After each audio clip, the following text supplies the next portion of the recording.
Hello welcome to my channel never ending love.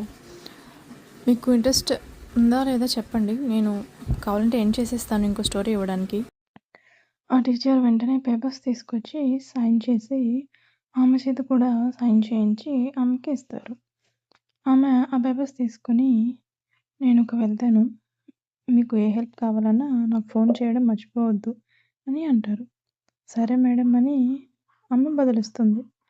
ఆమె వెంటనే శృతి దగ్గరకు వెళ్ళి, నువ్వు చాలా లక్కీ శృతి, ఇంత మంచి మనుషులు దొరికినందుకు అని అంటది. శృతి చిన్నగా నవ్వి, అవును మేడం, నన్ను కన్న వాళ్ళలా చూసుకుంటున్నారు అని బదులిస్తుంది. సరే మేడం, ఇక నేను వెళ్తాను అని బయటికి నడుస్తుంది శోభ గారితో పాటు. శోభ గారు శృతి కారులో కూర్చొని శోభ గారు డ్రైవ్ చేస్తూ ఉంటారు. ఒక కాఫీ షాప్ దగ్గర ఆపి దిగుతారు. శృతి కూడా ఆమెని ఫాలో అవుతుంది. లోపలికి వెళ్ళి వాళ్ళు మాత్రమే ఉండేలా ఒక ప్రైవేట్ రూమ్ బుక్ చేస్తారు. అక్కడ కూర్చుని 2 కాఫీలు ఆర్డర్ ఇచ్చి శృతి వంక చూస్తారు శోభ గారు. శృతి తడబడి చూపు తిప్పేస్తుంది. వెంటనే శోభ గారు శృతి అని పిలుస్తారు. ఏమైందండి అని అంటది శృతి. నువ్వే చెప్పాలి ఏమైందో అని అంటారు. దానికి శృతి కంగారు పడిపోతూ, నేనేం చెప్పాలంటీ అని అంటది. శృతికి శోభ గారు చాలా కొత్తగా కనిపిస్తారు ఆ క్షణం. శోభ గారు నోరు తెరిచి, ఎందుకు తల్లి నిన్ను నువ్వే తక్కువ చేసుకుంటున్నావు? రాజు అంటే నీకు ఇష్టం లేదా? వాడికి నచ్చిన మొట్టమొదటి అమ్మాయివి నువ్వే, ఇష్టపడింది నిన్నే. ఇప్పటికీ వాడు నీకు చెప్పే ఉంటాడుగా నువ్వంటే ఇష్టమని అని అడుగుతారు. శృతి తలదించుకుని మౌనంగా కన్నీళ్ళు పెట్టుకుంటుంది. నీ ప్రాబ్లం ఏంటో చెప్పు తల్లి, అప్పుడే నేను సాల్వ్ చేయగలను అని అంటారు. దానికి వెంటనే శృతి శోభ గారిని హత్తుకొని ఏడ్చేస్తుంది. తను అలా ఏడ్చేసరికి శోభ గారికి కొంచెం భయంగా అనిపించి, ఏమైందమ్మా, రాజేమైనా తప్పుగా బిహేవ్ చేశాడా నీ దగ్గర అని అంటారు. వెంటనే శృతి, చచా అంటే అలా ఏం చేయలేదు, కానీ ఊరికనే తిడుతూ ఉంటారు, ఎప్పుడూ కోప్పడుతూ ఉంటారు. మీకు తెలుసా ఆంటీ, నన్ను తన రూమ్లోకి కూడా రావద్దన్నాడు అని వెక్కులు పెట్టి ఏడుస్తుంది. శోభ గారు కొంచెం కూల్ అయ్యి, అమ్మో భయపెట్టేశావు, ఎందుకైనా నువ్వు ఇలా ముఖం మార్చుకుని తిరుగుతున్నావు, వాడి గురించి నీకేం తెలియదని అర్థమైంది. వాడు ఇప్పుడే ఇలా లేడమ్మా, చిన్నప్పటి నుంచి అంతే.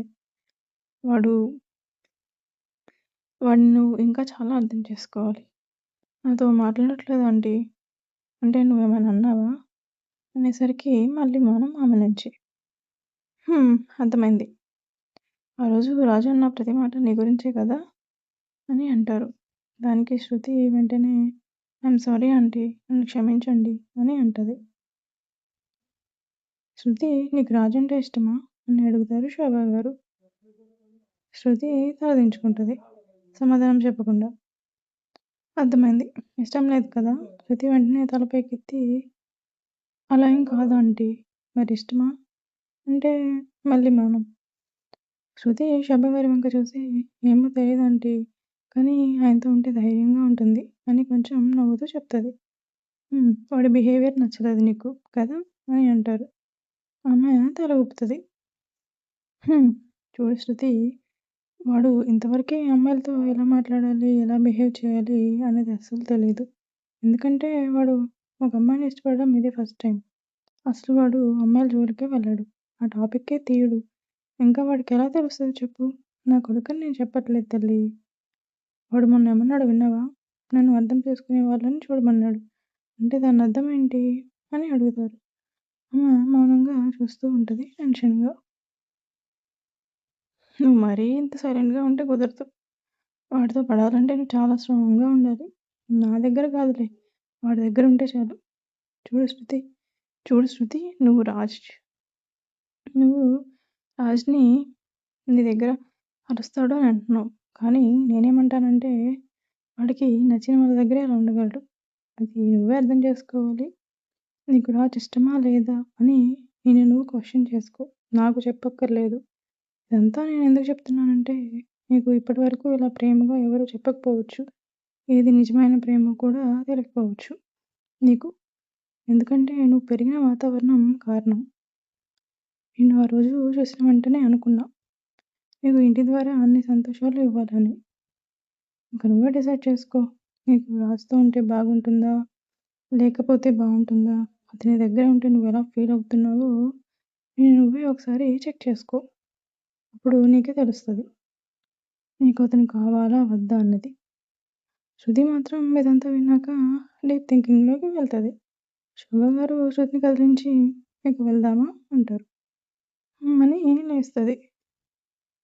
వాడు నీ మీద చాలా కోపంగా ఉన్నాడు. నువ్వన్న మాటలకు చాలా ఫీల్ అయ్యాడు అని అంటారు. అయ్యో! Aunty sorry aunty. అరే! సారీ నాకెందుకు చెప్తున్నావు? చెప్పాల్సింది వేరే వాళ్ళకి కదా! అని అంటారు. అమ్మో! నేనా? అని అంటది. ఇదిగో మళ్ళీ భయపడుతున్నావు. ముందు ఇది తగ్గించుకో. వాడి ముందు ధైర్యంగా ఉండు. ఏమన్నా అంటే నాకు చెప్పు నేను చూసుకుంటా అని నవ్వుతూ అంటారు. శృతి వెంటనే ఆవిడని హత్తుకొని థ్యాంక్స్ ఆంటీ. ఒక అమ్మలా నన్ను దగ్గరికి తీశారు. ఒక ఫ్రెండ్‌లా నాకు ఎలా ఉండాలో చెప్పారు. Thank you so much aunty అని అంటది. పిచ్చి పిల్ల ఎందుకు ఏడుస్తున్నావు? అని నుదుటి మీద ముద్దు పెట్టి నువ్వు బంగారానివి. నీ బంగారం మాకు దూరం కాకూడదు అనే ఇలా చెప్తున్నాను అని అంటారు. దాంతో ఇక ఇద్దరు ఇంటికి వెళ్ళిపోతారు. షీరా పడిపోతుంటే 2 బలమైన చేతులు వచ్చి పట్టుకుంటాయి. షీరా తల తిప్పి చూసేసరికి వాళ్ళ నాన్న ఉంటారక్కడ. ఆయన జాబ్ ఔట్ ఆఫ్ స్టేషన్ అవ్వడం వల్ల ఇంట్లో ఎక్కువగా ఉండరు. ఇప్పుడు మళ్ళీ ఆయనకి ట్రాన్స్‌ఫర్ అయింది హైదరాబాదే అని ఇంటికి వచ్చారు. షీరా వెంటనే వాళ్ళ నాన్నని చూసి తలదించుకొని కళ్ళు నీళ్ళు పెడతది. "వద్దు తల్లి నువ్వు తలదించుకునే పని ఎప్పుడు చేయవని నాకు తెలుసు" అని అంటారు. అప్పుడే జానకి గారు కలుగ చేసుకొని "ఇంకేం చేయాలండి? ఎవరితోనో తాళి కట్టించుకుంది చూడండి" అని షీర చేతిలో ఉన్న తాళి చూపించిద్ది శ్రీనివాస్ గారికి. శ్రీనివాస్ గారు అది చూసి మౌనంగా క్షీర వంక చూస్తారు. క్షీర కళ్ళనీళ్ళతో ఆయన వంక చూసి శ్రీనివాస్ గారు క్షీర చేపట్టుకొని రూమ్‌లోకి తీసుకెళ్ళి ఆమెని బెడ్ పైన కూర్చోబెట్టి పక్కన కూర్చుంటారు. "నువ్విలా చేసావంటే నేను నమ్మను. ఒకవేళ ఇది నిజమే అయితే దానికి ఏదో బలమైన కారణం ఉంటుంది" అని అంటారు ఆయన. క్షీర వెంటనే వాళ్ళ నాన్నని హత్తుకొని ఏడుస్తూ "థాంక్స్ నాన్న నన్ను అర్థం చేసుకున్నందుకు" అని అంటది. "సరే ఏడవకు. ముందు విషయం చెప్పు" అని అంటారు. క్షీర వెంటనే జరిగిందంతా చెప్తది. ఆ రోజు పార్టీలో ఏం జరిగిందో, అతను ఎంత కంట్రోల్ చేసుకున్నాడో అన్నీ చెప్తది. అతనికి ఉన్న రేర్ డిసార్డర్ గురించి కూడా చెప్తది. శ్రీనివాస్ గారు 2 నిమిషాలు మౌనం తర్వాత సరే అతన్ని రేపు పిలువు అని అంటారు. క్షీర ఆనందంతో థాంక్స్ నాన్న అని అంటది.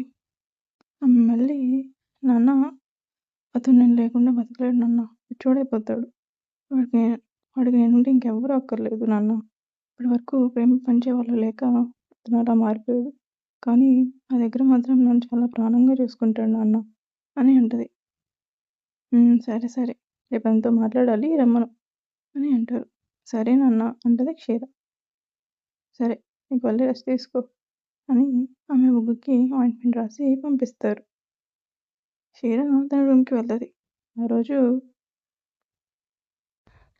రుద్ర రోజంతా ఆఫీస్‌లో క్షీరకి కాల్ చేస్తూనే ఉంటాడు. కానీ తన ఫోన్ లిఫ్ట్ చేయదు. అతను ఒకసారి ఇంటికి వెళ్ళి చూస్తే అని బైక్ కీస్ తీసుకుంటాడు. అప్పుడే అతనికి క్షీర నుంచి కాల్ వస్తది. రుద్ర లిఫ్ట్ చేసి ఏయ్! కాల్ చేస్తే ఎత్తాలి. లేదా మెసేజ్ అన్నా పెట్టాలి. అంత సెన్స్ కూడా లేదా అని గట్టిగా అరుస్తాడు. రుద్ర గారు ప్లీజ్ అర్థం చేసుకోండి. ఇంట్లో మా అమ్మకి చెప్పాను మన విషయం. ఏంటి చెప్పేసావా? ఒకసారి వీడియో కాల్ చేయవే. ఇప్పుడు వద్దు రుద్ర గారు అని అంటది. ఏయ్! చేస్తావా? నన్ను రమ్మంటావా? అని అంటాడు రుద్ర. ఇక తప్పక వీడియో కాల్ చేస్తది. ఫేస్ ఒక వైపుగా ఉంచి చూస్తది రుద్ర వంక. ఏయ్! మెడేమైనా పట్టేసిందా ఏంటి? ఇటు తిరుగు అని అరుస్తాడు. క్షీర కొంచెం తిరుగుతది. రుద్రకి కోపం పీక్స్‌లోకి వెళ్ళి ఏయ్! నన్ను రమ్మంటావా అక్కడికి అని అరుస్తాడు. క్షీర వెంటనే తిరుగుతది. అప్పుడు చూస్తాడు తన చెంపని. 5 వేళ్ళు పొంగి ఎర్రగా కనిపిస్తాయి. రుద్ర క్షీరని అలా చూడగానే అతని పిడికిలి బిగుసుకుంటది. రుద్ర తన ఇంటి బయటికి వస్తూ ఉంటాడు. షీలా ఇంటికి వెళ్ళడానికి. గద్దెగారు ప్లీజ్ ఇప్పుడు మీరు వస్తే అంత బాగోదు. అది కాక అమ్మ నాన్న వాళ్ళు చాలా కోపంగా ఉన్నారు.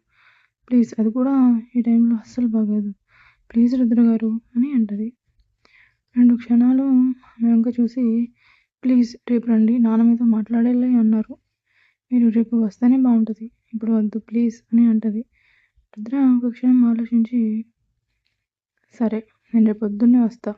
తినేసి పడుకో. ఎందుకన్నా పడుకున్నావు చచ్చావే అని అంటాడు. సరే అని నవ్వుతూ కాల్ కట్ చేస్తుంది. ఇక్కడ ఒకడు ఒక రూమ్లో నిషాతో కూర్చుని మాట్లాడుతూ ఉంటాడు. చూడు విక్రమ్, దాన్ని ఎలా అయినా లేపేయాలి. అది నాకు చాలా అడ్డుగా ఉంది. నాకు మా బావకి ఎవరు అడ్డొచ్చినా నేను తట్టుకోలేను అని అంటది చాలా కోపంగా. కానీ అక్కడున్నవాడు ఎంత క్రూరుడో పాపం. మన నిషాకి అస్సలు తెలియదు. తెలియక వీడి దగ్గర ఇరుక్కుంది. ఓకే ఓకే నిషా, నేను చూసుకుంటాను, నువ్వేం ఫీల్ అవ్వకు అని అంటాడు సైడ్ స్మైల్తో. సరే ఇక నేను వెళ్తా అని నిషా లేస్తుంది. హే డియర్, మరి నాకేంటి ఇంత చేస్తున్నాను కదా అని అంటాడు. ఎంత కావాలో చెప్పు, ట్రాన్స్ఫర్ చేస్తా అంటది. నో నో నో, డబ్బు నా దగ్గర లేనిదా, మరి ఇంకేం కావాలి అని అంటది. అప్పుడే విక్రమ్ ఆమెని కింద నుంచి పై వరకు వంకరగా చూస్తాడు. నిషా చాలా అందంగా ఉంది. బ్లాక్ లాంగ్ పార్టీవేర్ డ్రెస్లో ఆమె పెట్టుకున్న డైమండ్ రింగ్స్ ఇంకా అందాన్ని తెచ్చాయి ఆమె ఫేస్కి. అది పార్టీ అవడంతో నిషా స్టైలిష్గా రెడీ అయి వచ్చింది. అదే తన కొంప ముంచిందని తెలియదు. విక్రమ్ ఆమె దగ్గరకు అడుగు వేసుకుంటూ వచ్చాడు. వచ్చి ఆమె ముఖంలో ముఖం పెట్టి నాకు కావాల్సింది నువ్వు అన్నట్టుగా ఆమె వంక వేలు చూపిస్తాడు. నిషా వెంటనే 2 అడుగులు వెనక్కి వేసి ఏయ్ నీకు అనిపించి పట్టిందా, నేను మా బావని లవ్ చేస్తుంటే నీ దగ్గర ఎలా ఉంటాను అని అంటది. మరి నీకు నీ బావ కావాలి, నాకు అని ఆమె శరీరం వంక చూస్తాడు. ఆమె వెంటనే పక్కకు తిరిగి గెట్ లాస్ట్ అని అరిచి అక్కడి నుంచి వెళ్ళిపోతుంది. ఇక్కడ ఐశ్వర్య ఐసీయూలో కళ్ళు తెరిచి చూస్తుంది. పక్కన వాళ్ళ అత్తయ్య ఆమె వంకే చూస్తారు. తల్లి ఇప్పుడు ఎలా ఉంది అని అంటారు. పర్లేదు అత్తయ్య అని మెల్లగా అంటది. కొంచెం ఈ జ్యూస్ తాగు,